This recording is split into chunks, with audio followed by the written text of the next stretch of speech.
pas ng 7 and 1/2. Then, magpin ulit dito sa baba. Dumating nga pantay, ma'am. Kasunog ba? Ay, kipagpantayan mo. Pag hindi yan nagpantay, mali yung pagkat mo, kagaya ni Franjen. Hindi siya na, inikan na allowance, may sa bay saan. Okay, o, pin. Tingnan nyo, ayan o. O, pwede na siya. O, pantay. Ha? Pantay. Pantay, o hindi ba isa may pantay?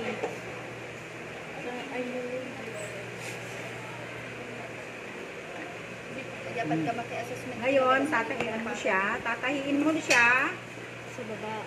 magmula doon sa may 7 and 1/2. Dapat ito, be sure na 1/2 ito Be sure kayo na 1/2 yan. Baka madamdama dahil yung pinag-edging nyo, nakisayan, nagbalinda nga 1/4. Ag-remeasure kayo nukwa.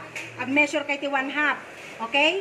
I-remeasure nyo ng 1/2 ito. I-remeasure nyo ito ng 1/2. 1/2. Yan, markahan ninyo ulit. Kasi baka mamaya pag nag-edging kayo, hindi edge talaga yung nakwan ninyo, nasobraan nyo 1/140 na batin, ag-measure kayo ulit, iti 1/2. Markahan nyo. Okay? O, then, post.